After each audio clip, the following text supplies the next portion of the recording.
And now, it's time for a Star Trek story. Aaron, if you had to sum up Star Trek in one word. Star Trek in one word? Star Trek in one word. You can't use two words because that would be Star Trek. So you got to do it in one word. What is it? Humanity. Thank you for the Shatner pause. With the, I wish we should have had a camera going like hands were in the air. Humanity. Humanity. Probably that. Humanity. That's probably it. So yeah, in case you haven't caught on, we're talking about Star Trek. Mm-hmm. In our little podcast here. Yeah, if you stumbled onto this conversation, it means you're listening to episode 1 of Star Trek Stories. How about that? How about it? My name is Jaron Hatch, and I'm joined by Aaron Cole. Hi, everybody. Hello. Star Trek for us is something that has been a part of our lives forever, and it's something that we could just jump on any platform and talk about if we wanted to, for hours and hours.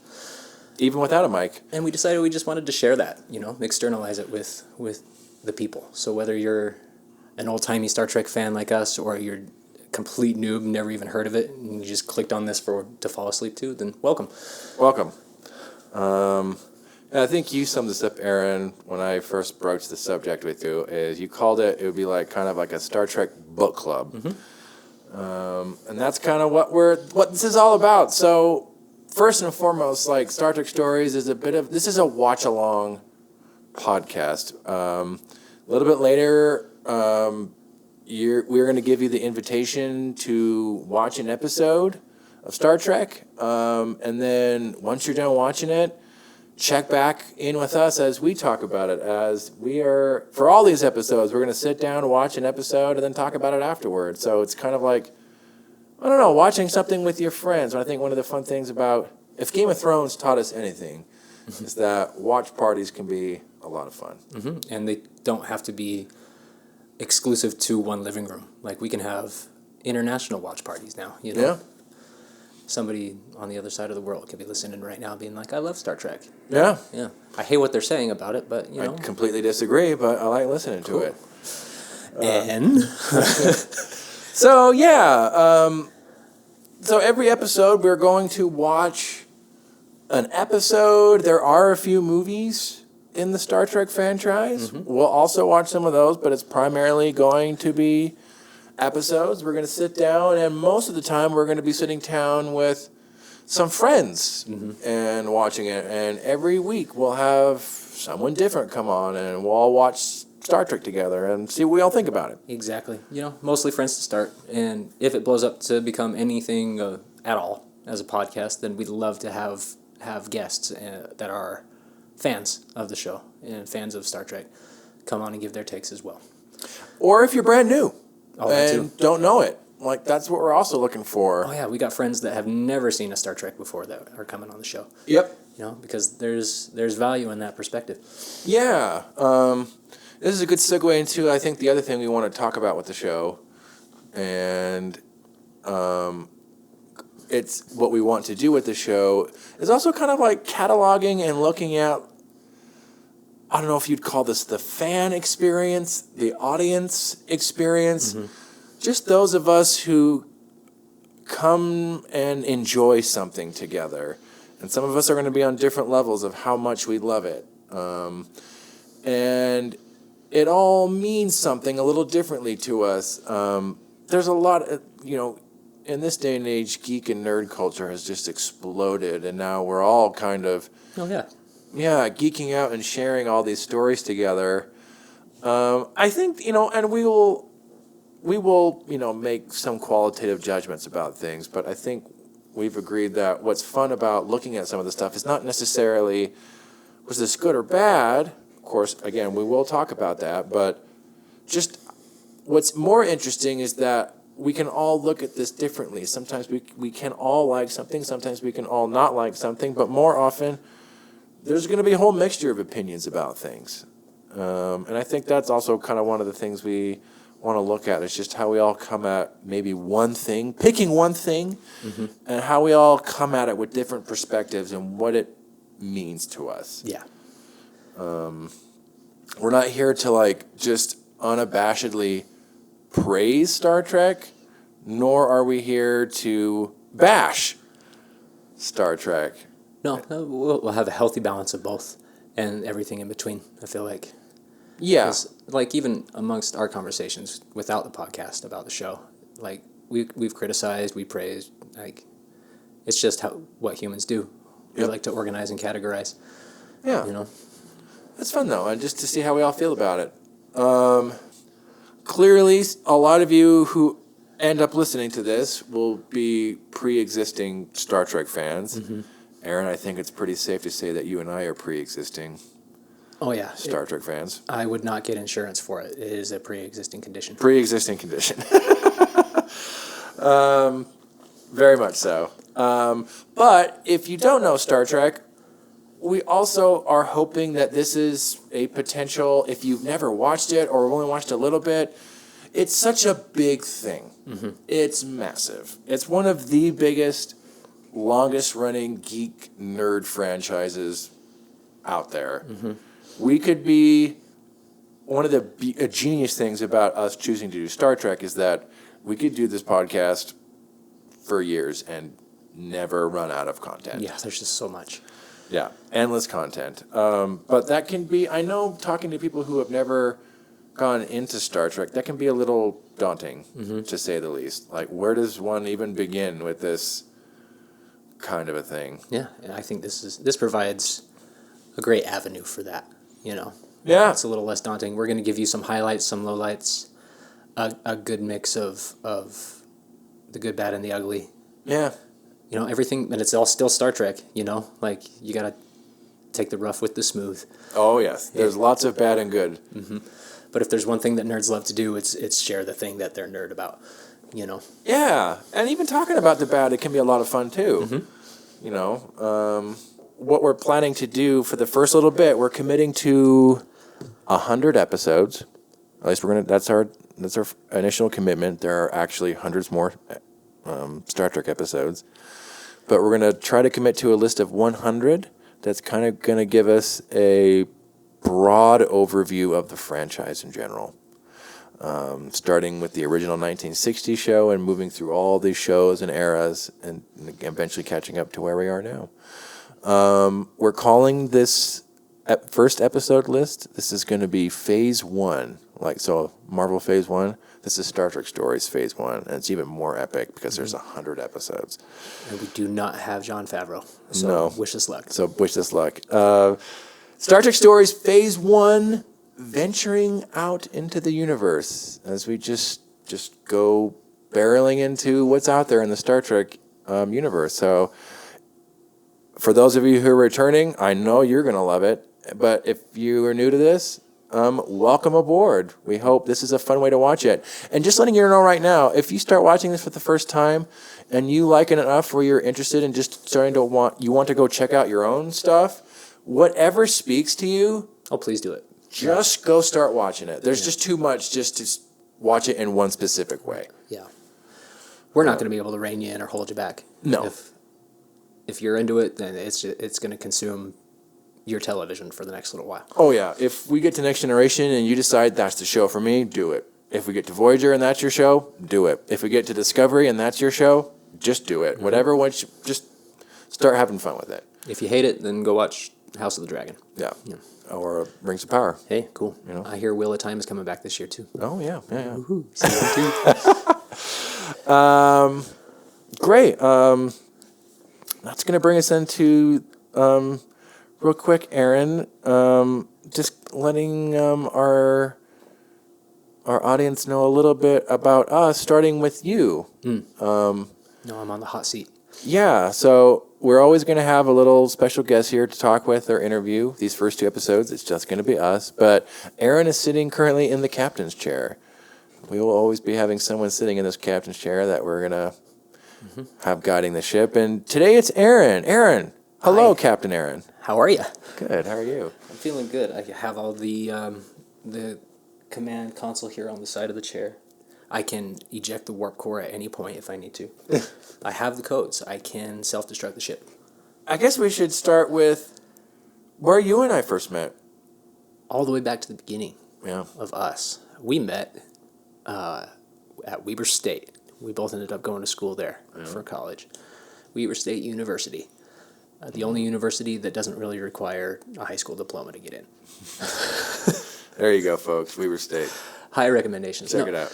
You know, but the theater program at the time was the Cat's Pajamas. It was really good. Bee's Knees. So if you were into that, as we were, like I had eyes on being an actor back then. 15 years ago, more, like 17 years ago now. That's crazy. That was it. That was like the college to go to if that's what you wanted to pursue. We probably introduced ourselves to each other in the auditions for tuition waivers. Yeah, for probably. Hitchcock. Yeah. Probably. I remember specifically meeting you for callback auditions for Larry's show. Beat him in the Firebugs? Yeah. Yeah. Where we were auditioning for the same part, I think, of the serial killer crazy guy. Oh, yeah. Which you ended up getting. I ended up getting into another show. Uh-huh. But yeah, that spawned an amazing friendship. It really did. Yeah? That was the beginning. I feel like one of my first impressions of you was thinking that I remember watching you in some shows and some scene work, and just your comedic timing and so much of that stuff was just fucking on point. Just like, damn, he knows when to really get that punchline in. I'm like, I will still always have emblazoned on my mind. This is when you were doing Musical of Musical, the musicals. Musical of Musicals, the musical. Mm-hmm. I will never forget you coming out on those roller skates. Just the biggest smile on your face. Like, you guys were all selling it 1,000%, but that's what the joke was. Yeah. Like, but you weren't trying to be funny. You were just super committing to that Broadway. Right. Coming out on the roller skates and just Jerking that circle, you know? It really was something else. I was laughing so hard. I thought it was the fucking funniest shit. Oh, man. Like, that was the joke. It was just like, just because they're taking it so seriously. Yeah, that show was by theater people, for theater people. 1,000%. Oh, yeah. The comedy was the first thing that struck me, but I also learned that Aaron has a lovely singing voice. That's true. Yeah. I'd rank that at number one, talent-wise. Yeah. I'm not ashamed to say. Probably singer, dancer, actor in that order. Mm-hmm. Yeah. I remember when we were living together in Boys House, The Next Generation, yeah, you were doing a lot of singing. You were connecting with people online and, like, doing, like, covers of songs, and then you eventually would meet up and all talk and... Yeah. That was an interesting time. Smule was the app I used. It's a karaoke app where you can collab with other people. You can collab with the actual artists of the songs will come on and do stuff. Very silly, but it was fun for a time. It was a good time. Met a lot of very interesting people. Met a lot of really shitty people. But it was a growing experience. It was a learning experience. And it really did take my singing voice to the next level because it was playing at being a professional a little bit, being able to go back and listen to yourself and like hear your mistakes, like, oh, I need to go back and do that again, like all that stuff. Because of that, I feel like I have such control over my singing voice now. Yeah. Very different. I would say so. Like, I've only heard you get better over the years, and you were good before, so I remember sometimes I'll be with someone and you'll be singing, and we're just like, God damn. I got that kind of voice on him. Well, thank you. Yeah. So welcome. That is fun. It's fun to have a friendship that kind of, where its roots are performing. Also, in the years of living together, both we lived together a couple times in a big group of friends. There was the Boys House, and then a few years later there was Boys House Next Generation, where we all got back together and had an even longer run. And there was like the larger circle of friends who all had their own places too, and like lots of artists and performers, actors, writers. Yeah, a very special time, full of so many creative people in our lives. Yep. We were immersed in the Souths. Oh yeah. Also, yeah, lots of video games, lots of nerd shows, so much. And a lot of that was really fun, and makes for a lot of good fun bonding experiences. I would say. I think that's one of the reasons why I enjoy Star Trek so much, is that I feel like it has been a good gateway to connect with certain friends. Yeah. You like this thing? I like this thing. I like it too. We can like things. So I know we've talked a little bit about your history with Star Trek, but where would you say that kind of really starts with you? I know you're a bit of a longer fan. For me, it starts with the toys. Yeah. Before I even knew the show, it was playing with the Next Generation bridge crew and their little detachable phasers, and the Enterprise ship. I had the shuttlecraft that fit all the action figures inside of it. Yeah. Because my dad was a fan. He was a huge Star Trek fan. So that's where it all started for me. And really informed my enjoyment of sci-fi from then on. I love all the ships. I love looking at that creative aspect of it. Those books of like Star Wars and Star Trek designs that they would like blow up the ships and show you the interiors and all that stuff. Give you like cross sections. I went nuts for that stuff. I loved it so much. All the decks. Yes. They had the Next Generation blueprints. Here's how the Enterprise is laid out. I'm like, they went to this amount of thought and detail. There is that aspect of it where it's just like, whoa. Where like it took your imagination on a ride. Like, yeah, and it created that world for you, so that you didn't have to imagine it, and it let your imagination go even further. Like, very cool. It made it feel very real. Oh yeah. You watched Voyager as a kid though? Yes. That was the one you watched. That was the one. Just happened to be on at the time, after homework was done and dinner was eaten. My dad was into Deep Space Nine, but Voyager was the show we would watch together.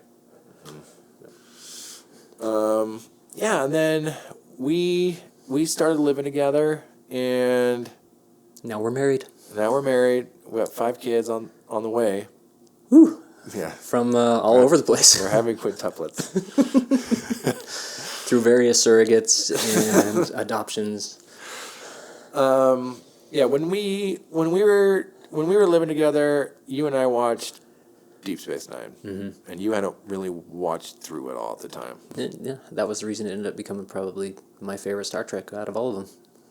Was our watch through. Oh, the watch through, yeah.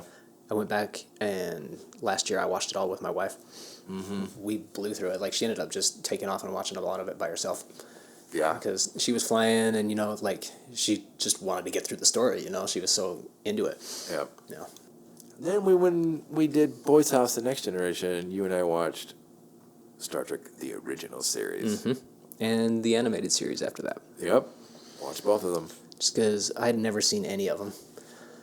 The classic stuff. I only knew just the stereotypes of Kirk and Spock, and Kirk getting his shirt ripped off and fighting the Gorn and making out with the space ladies. Like, that was my entire view of the original series. It's not far off. No, not too far off. There's a little more to it than that. There's more nuance. There's more nuance than just that, but... And Shatner saying, "Bones!" Bones! Pretty much that. Yeah. Yeah, I'm glad. You and I have had lots of Star Trek time together, so I'm glad that you and I are deciding to do this. Just kind of, we've been watching it and talking about it for years. Yeah. Why not actually just sit down, put a mic to it, and see what happens? And that's a good segue into kind of what this first episode is. So, as of the recording of this, this would have been a few weeks ago, and we got together. We watched an episode of Star Trek, and we brought out a mic and talked about it afterward. Which is kind of why we're back talking about it again now, because we had no idea.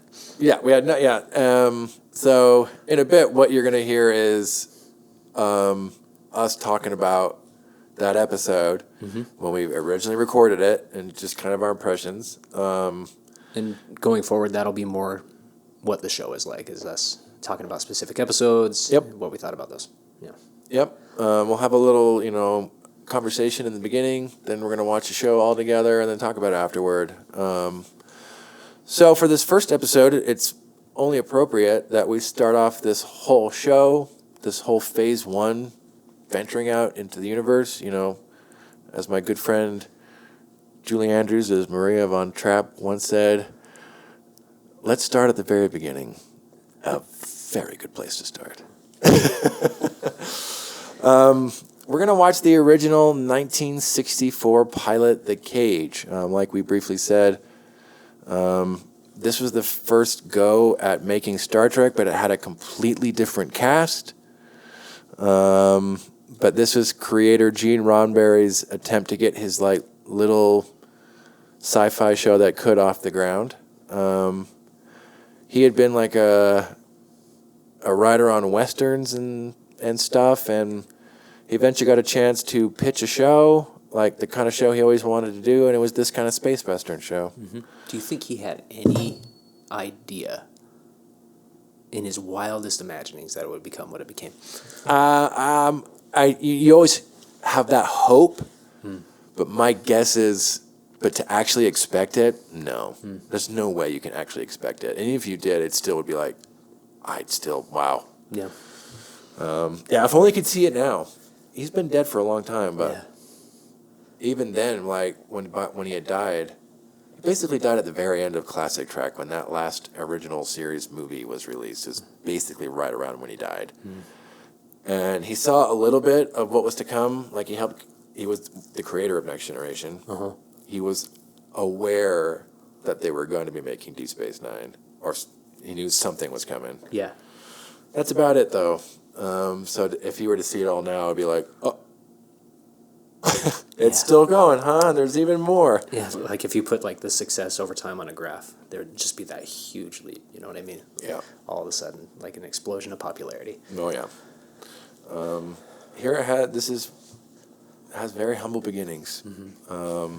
So that's what we're about to watch, and then when we come back, it's going to be the original conversation that Aaron and I recorded when we watched this together.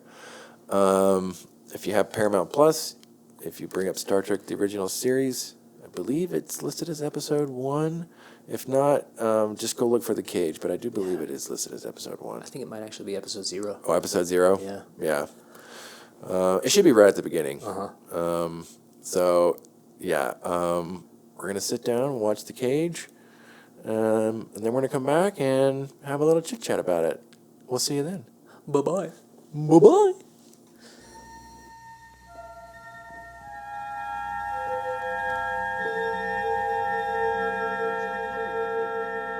Treat everyone on board like a human being except yourself. Well, now you're tired and you... You bet I'm tired. You bet. I'm tired of being responsible for 203 lives, and I'm tired of deciding which mission is too risky and which isn't, and who's going on the landing party and who doesn't, and who lives, and who dies. Oh, I've had it, Phil. To the point of finally taking my advice, arrest leave. To the point of considering resigning.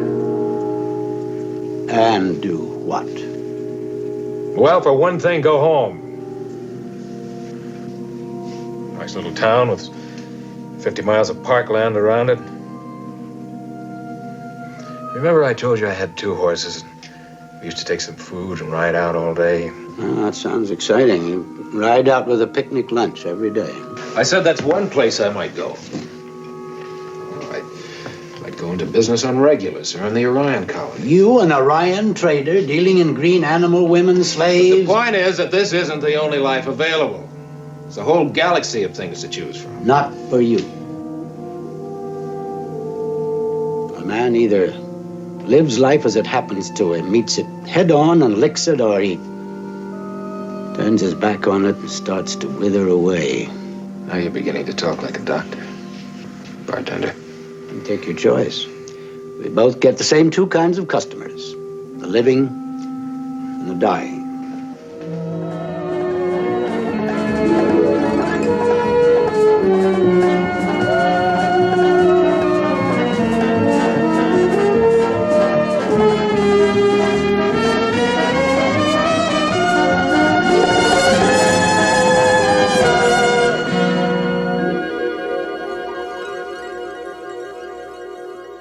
So we are talking about the very first episode. Yeah. In this one, the pilot. The pilot. The original 1964 pilot. OG Star Trek, and then we're gonna jump next episode into the pilot that actually got the show up and running. Mm-hmm. We can talk a lot about that, how they kind of retooled the show. Yep.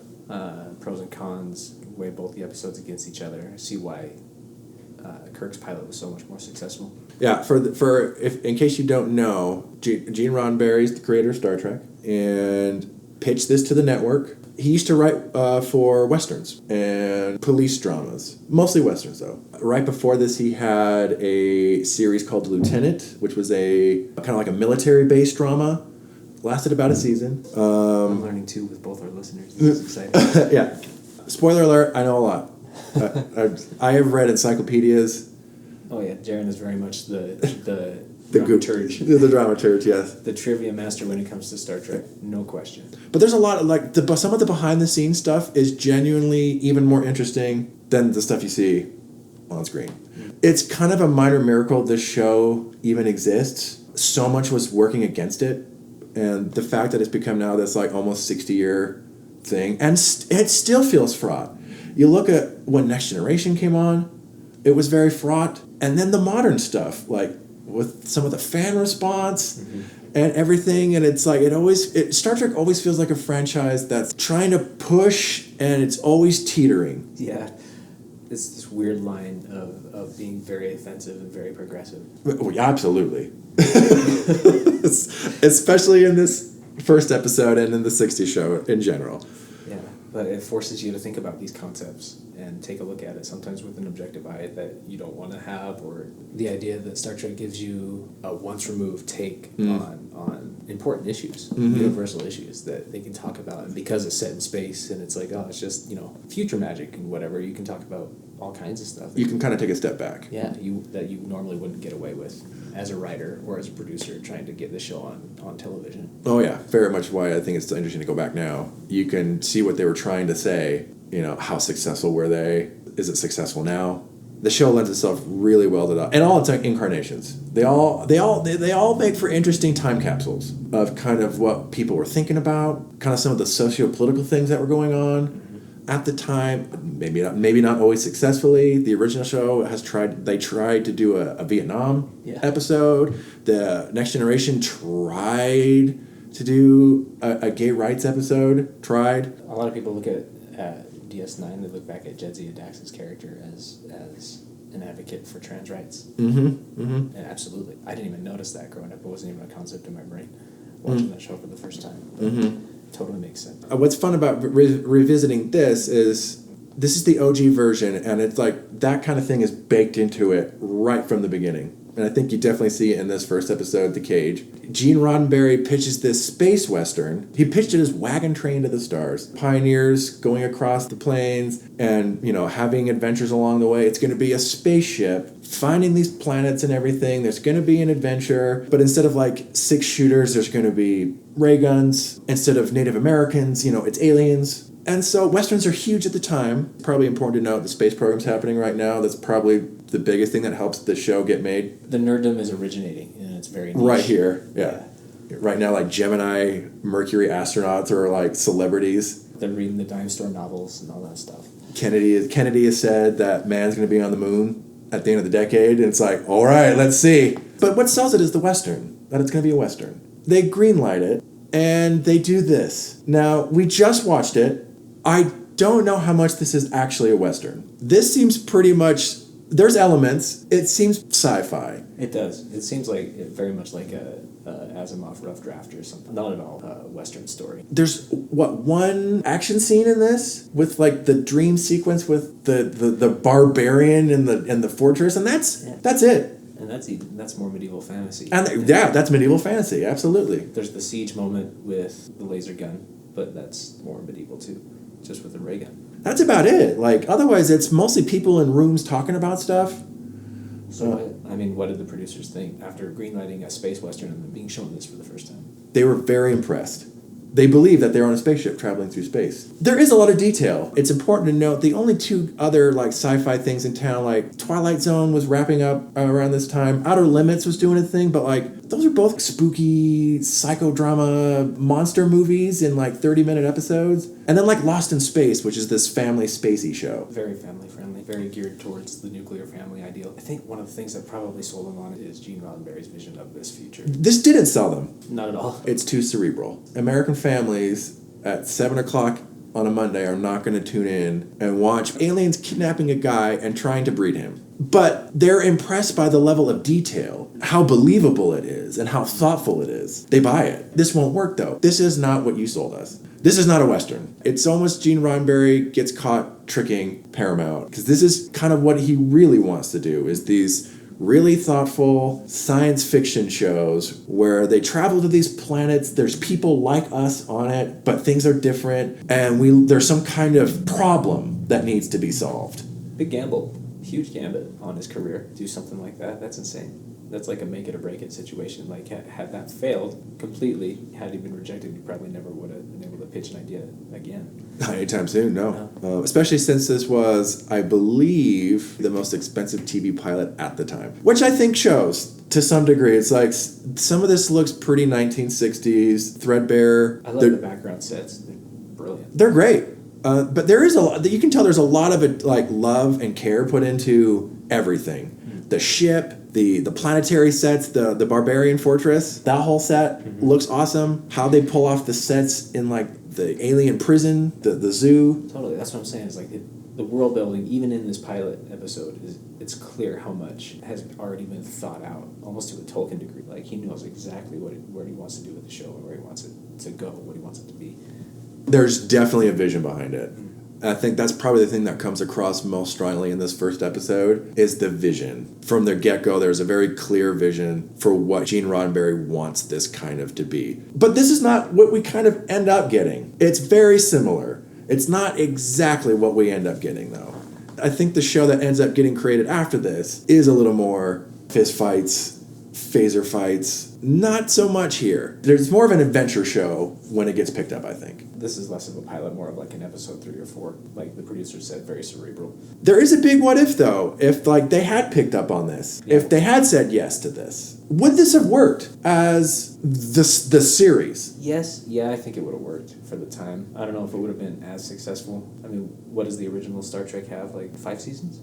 3. Just 3. 3 seasons. That's about what I would say this version of the show would have had. It was about 3 seasons. It would have been interesting to see Pike and Number One's dynamic, see if that grew or changed at all. The more I look back at this, it really does look like a final draft or a rough draft. It's definitely a prototype. You can tell they're trying to figure out what the hell this idea is. It very much comes across here, which is what makes it interesting to watch. I think it works really well as a standalone story of science fiction, as something to sell a TV show. It's like one of those stories that's better, what do they call it, a sock drawer story or something like that, where it's decent sci-fi, but it's not something you would necessarily publish. Or, like, I could see this being like a B movie made in the 50s, but like dress it up. We're going to take it really seriously. We are going to make it thoughtful, but it does have that vibe. This kind of 50s B movie sci-fi story, not particularly incredible or groundbreaking or anything like that. It works fine. And it's a decent example of what you can expect from this show moving forward. Clearly they improve upon the foundation that they set up here. I think this is interesting as a curiosity and as a standalone thing. I don't know if I would want the actual show to be this. It would be interesting to see. They did eventually turn this into, 60 years later, Strange New Worlds, which is airing now on Paramount+. Please sponsor us. The Captain Pike show, and some of the characters come over, like Number One, Spock. They do eventually turn it into a show. It's not, I wouldn't say the show is this. It is interesting that 60 years later, it kind of gets a new life, though. Yeah, the Pike storyline.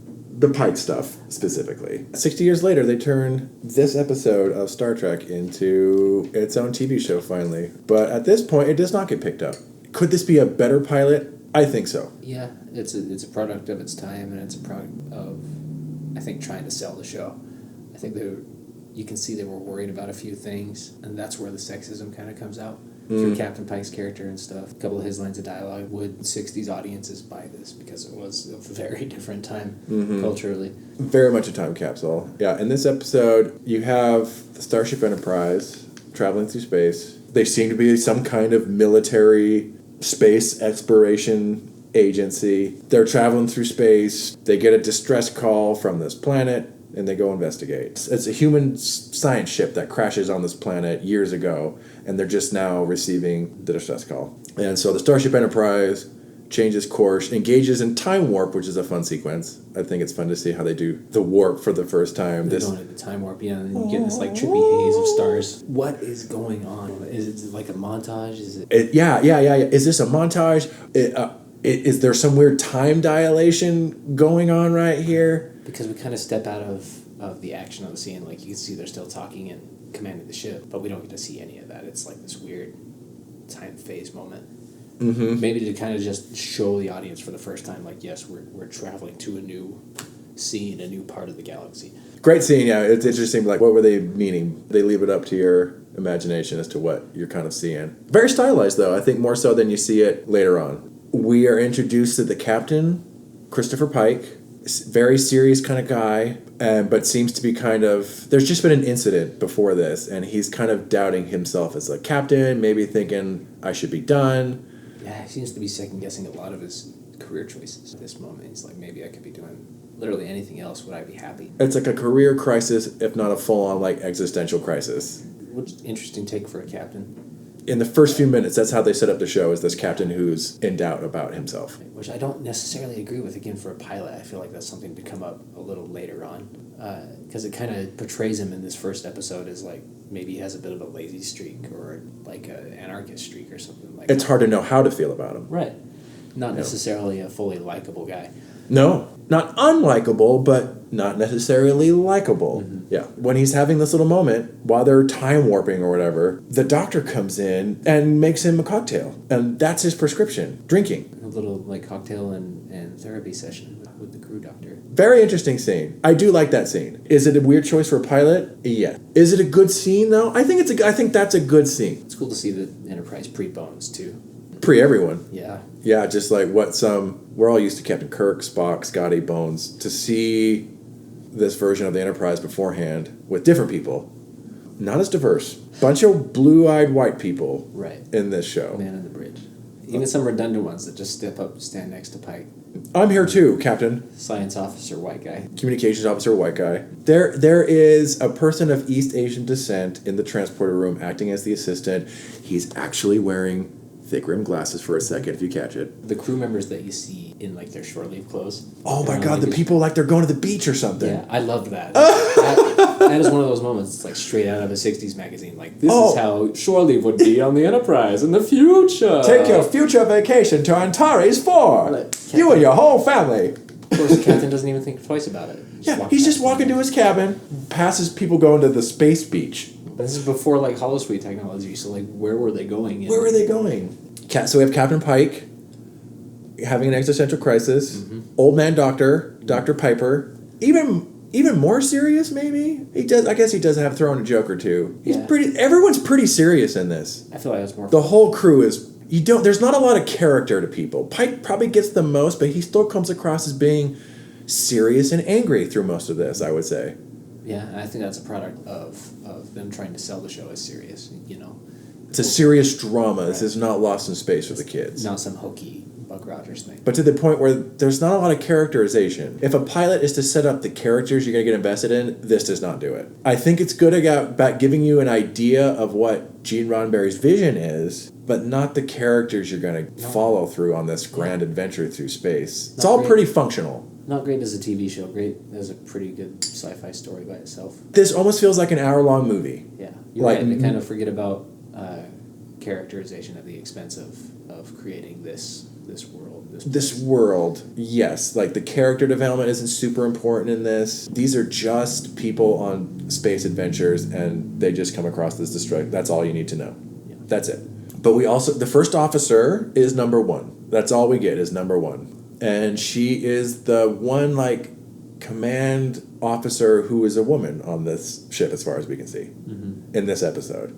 She's the only, like, woman in charge of things. There is the yeoman, who is basically Captain Pike's secretary. To give the morning reports. give the morning reports and get in Captain Pike's way for comedy, I guess. And yeah, some kind of like flirty sexual tension a little bit too. It's not good. It's not a very flattering... The yeoman is not a very flattering portrayal of women in a professional environment, I would say. I think number one does a good job of giving complexity to that role, because Pike makes some comments about having women on the bridge, Yes. which did not age well at all. No. It makes you physically cringe watching it, like, ho ho. But the way she plays it, hearing that, like, you can tell she's very affected by it. Why would you say that? Yeah. Yeah, she plays it very like, what the hell? Why would you... Like, that was inappropriate. On the bridge of our starship in the future. Yeah, in front of the entire command crew. Like, that dynamic, I think, would have been interesting to see play out had the show continued, like, between the captain and number one. That is what is interesting about this, is the first officer is a woman. In 2022, this is not any kind of deal at all. It's a non-issue. In 1964, unfortunately, it is a big deal. There have been countless movies and like science fiction shows with like astronauts going on crazy space adventures. It's a bunch of dudes in silvery jumpsuits. Bunch of white dudes in silvery jumpsuits. That's still mostly what we have here, with the exception of number one. The first officer, she's at the helm. She comes across as being very competent, very professional. They don't do a lot with her character, but she is interesting. Like, when she is left on the ship, when the captain gets kidnapped by these aliens, you don't doubt for a second that she is undoubtedly the most qualified person who should be in charge right now. Absolutely. They look to her. There's, like, no sneering. There's no, like... Not at all. Male jealousy or anything like that. No second guessing. She's number No one. second guessing. And that's fairly progressive for 1964. Yeah.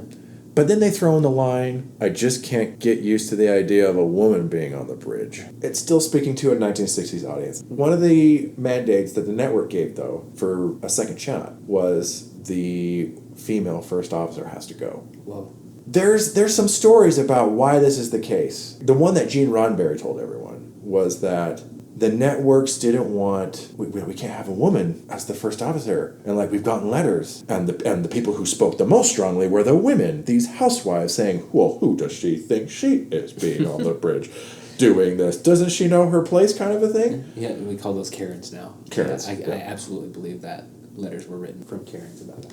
That's kind of the story that is mostly circulated about why they didn't go with number one. And I don't doubt to some degree this is the truth. However, the network executives, I think this is Herb Solo. I'm not sure. I'd have to check that. He's gone on record saying it was because of nepotism. Oh. Because Majel Barrett, playing the first officer, was Gene Roddenberry's mistress. Oh. Gene Roddenberry was married at this time, Behind the scenes drama, like you were saying. and he cast his girlfriend as the first officer.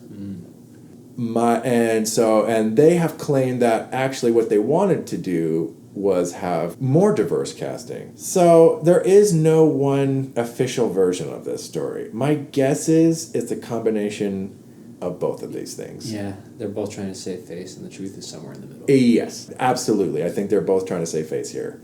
Because Gene Roddenberry, as much as he wanted to present this kind of like vision of humanity in the future where things are going to be better, and like he eventually describes it to George Takei, who we will at some point see as Mr. Sulu. He described it to George Takei as being Spaceship Earth is what the Starship Enterprise is. Everyone's there. But also Gene Roddenberry has a record of being a bit of a misogynist. So it's kind of it's an interesting scenario where like progressive guy but problematic elements to the guy. So and that seeps through in the show. Yeah. It absolutely seeps through. I don't think you see anyone in the later, even the 60s show, I don't think anyone makes any kind of reference. No one questions that a woman is on the ship. No, it becomes much more indirect. It becomes the casting of like Kirk's girlfriends of the week and Spock's girlfriend of the week or whatever, or how they costume them and all that stuff. Like they play up the sex in different ways, and they play up the sexism in all kinds of different ways. And that kind of becomes the norm for Trek throughout the series, unfortunately. Absolutely. Miniskirts, catsuits. Oh, I think only maybe just recently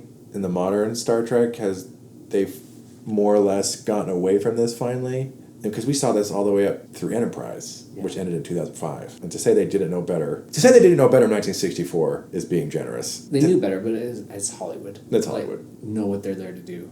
They were trying to sell the show. Sell the show. Yeah, and sex sells. There's no shortage of eye candy from the other side either. There's a lot of good-looking guys on this show. Oh, Jeffrey Hunter, Captain Pike, very handsome man. Very striking blue eyes. Right, but you don't see them as often in scantily clad outfits or anything like No. that. Probably for the best. I would actually, I wouldn't mind as much if we saw it go always, They go out of their way to sexualize women in a way they don't men. Right. They will, have beauty shots of the male characters, but it's still about being a strong character. It would be fun to see some himbo stuff in. Yeah, in if you're Star going to Trek. do it, then play it both sides, Fair's fair. One of the other big network mandates was get rid of the guy with the pointed ears. People aren't going to respond to him. He looks like Satan. Or some really racist depiction of an Asian character. Oh yeah, they thought no one was going to like this character. That he was going to actively turn people off from the show, which is kind of interesting because it's honestly, Spock. Spoiler alert: Spock becomes probably the most famous character in all of Star Trek. His line is synonymous. You think Star Trek? You think live long and prosper? He's got the first line in all of Star Trek. With the hand, the whole thing. The very first line of this episode is delivered from Spock. He got the first line. It's all of Star Trek. But he's not a big character in this. He's there. He's like the lieutenant. Yeah. Just kind of helping the captain do what he wants to do, but... How could they have known? Much more emotional. It's hard to get a read on who exactly Spock is, other than there is a pointy-eared person with pointed eyebrows on the bridge. He's not exactly human. Maybe he's full alien. We don't know. They don't even address that he is even an alien at all. He's just there. Yeah. And they leave it completely up to your imagination as to who this character is. Which, from an actor's perspective, I love that they leave it so open. But from a storyteller's perspective, he needs more. We'll have more to say about Spock in the next one. Yeah. Because he's not much of a thing here. It's mostly the Captain Pike show. It's not even really about Captain Pike as it is the story. He does go through an arc because he's going through this existential crisis, whether or not he wants to be the commander of this spaceship anymore. But they get this distress call. They decide to go check it out. They transport down to the planet, and they find there is this science team that's been there for years. All old and haggard. There is also this young, very alluring woman with them. From the get-go, you see that she's out of place. Yeah. Almost has this siren quality to her. Even the music has this kind of siren call when she steps into it. I'm sure we'll have a lot to say about the music. A lot of these themes come right on back in the rest of the show. Yeah. They pop up time and time again. They reuse a lot of the musical motifs throughout the entire series. Yeah, she shows up. And then she alludes that there's this secret, and they guide Pike up this hill, basically trap him. And then you see the actual aliens, which are these classic big-headed smarty pants aliens. Wearing these kind of silvery robes. That ensnare Captain Pike and take him to their lair, and then disappear. It's like they've completely vanished behind a mountainside. The crew sees that he gets kidnapped, but they can't save him, and they're cut off from the captain. It turns out he has been put into a zoo, essentially. And that's where the story becomes like the menagerie, the classic human trapped in an exotic zoo of alien species. But he's not just taken just to be put on display. They take him for a specific purpose. It's revealed that these aliens, the Telosians, it's revealed that they're basically society crumbled countless centuries ago. They all retreated underground. They developed their mental powers and are now these super telepathic aliens who, while super powerful, are also helpless. Right. They became so smart that they stopped thinking about the fundamental tools that they would need to survive as a species, and that's what tore their society apart. It's a really cool take, for a species from a sci-fi perspective. I thought that's what kind of holds the episode together, despite its flaws. It's the glue that keeps it together. It's this tragedy of this advanced race.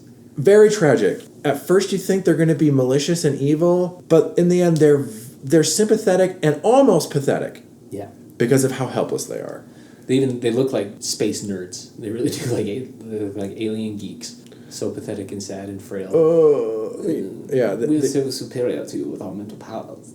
Yeah, physically very easily overcome, but their mental powers are just so great, it gives them such a massive edge over everything. And they live in this kind of fantasy world, but they don't know how to physically upkeep anything. It's revealed that this woman that Captain Pike is allured by, Vina is her name, is actually a survivor of this human crash ship, but she was a little kid, she was the only survivor, and she's now she's not like a middle-aged woman. Okay, no, she was like an adult, but now she's a middle-aged woman. Right. It's been years. So she spent basically her entire rest of her life here. Yeah. With these people. Most of her adult life has been with these people. It's kind of a living nightmare for her, but they also give her everything she would want. It's a very interesting scenario. She's very aware of her mission, like for these people, and she's so desperate to make it happen. I think because she wants happiness, because she wants to please them. She's lonely. Desperately lonely. So many levels to this character, man.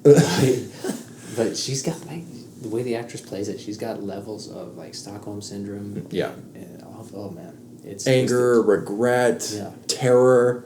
Actress is Susan Oliver, and she does a fabulous job. She's not just a pretty face that you would expect from a 60s show like this. The actor does a fantastic job in portraying depth to this character. Very sad, tragic character. crushes it. Yeah, it's revealed what they want is they want these two humans to breed to basically create more or less a slave race. Or just a race that can help the Telosians, a more physically capable race, help the Telosians rebuild their society, because they can't just do it with their mind powers, because it's just all illusion and fantasy. As real as it is, it isn't real. So many questions about this dying species. Like, how useless are they despite their powers? Like, if they're letting their machines decay, it seems like they've lost most of their motor functions and hand-eye coordination. I mean, they walk very slow and frail. They seem to, like, you could almost push them over and they would just... Yeah, so they kidnap him to breed him. And so we get this story, essentially, where this man who is doubting himself and his leadership abilities, his command faculties, they basically throw Vina and these illusions of him trying to essentially seduce him into staying there and breeding with her. Eventually, the Telosians kidnap number one and the yeoman. Right, bring them down because Pike has been so resistant to his primitive male desire. They have to give him overwhelming options. He has a choice between all three of them. Yeah.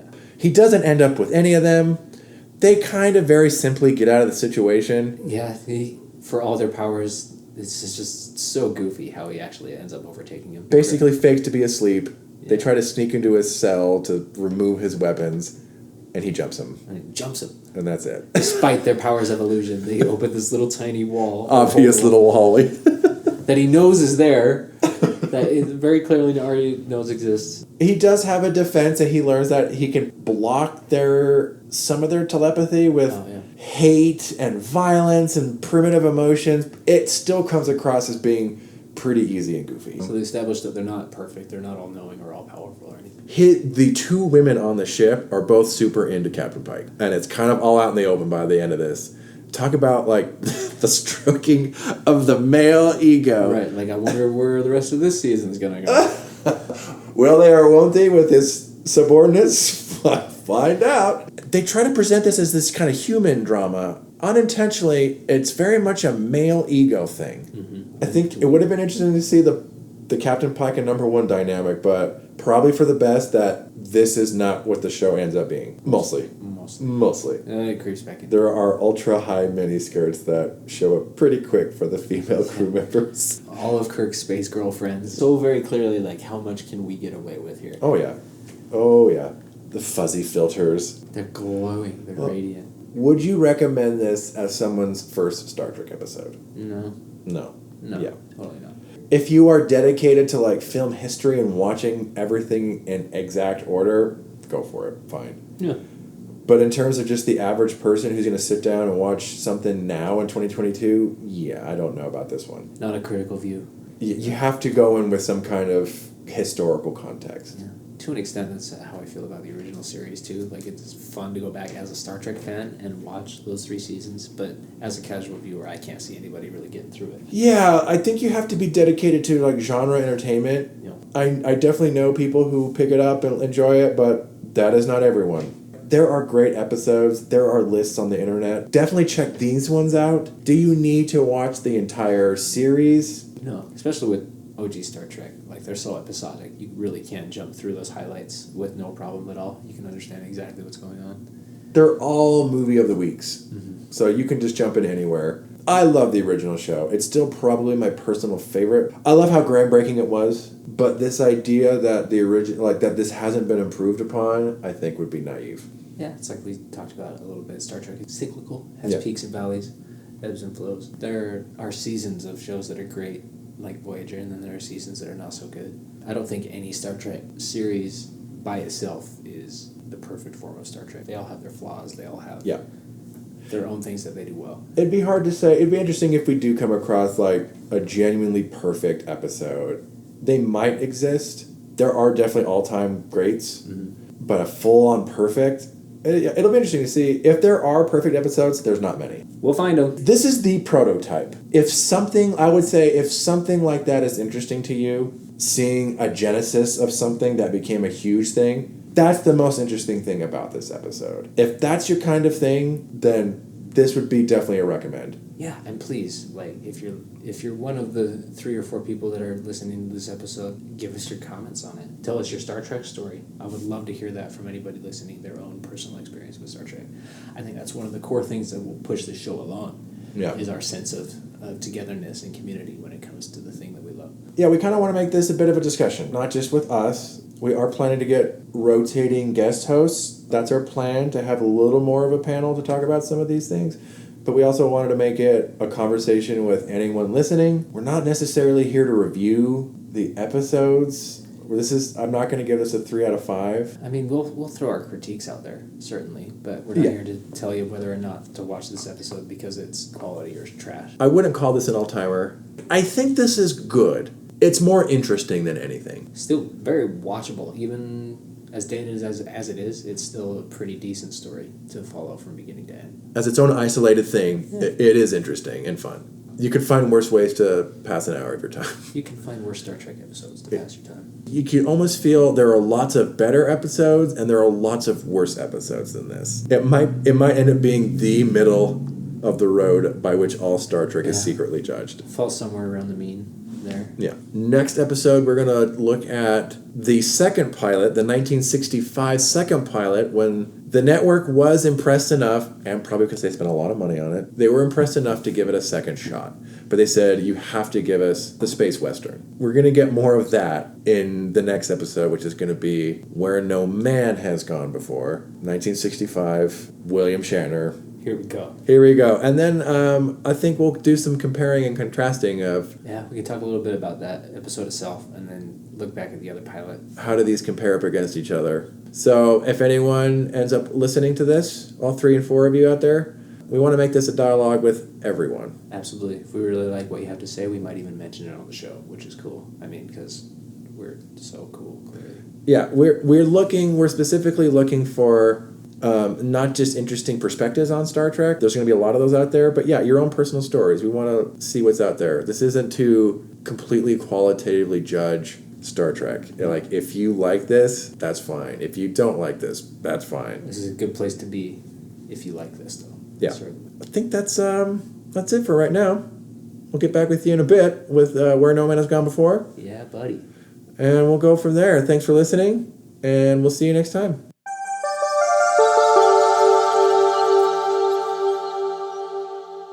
Thanks for listening. If you'd like to share your own Star Trek story or give us a hot take on the episode we just watched, you can join the conversation by visiting our Discord server. You can find us by clicking on the link in the show description.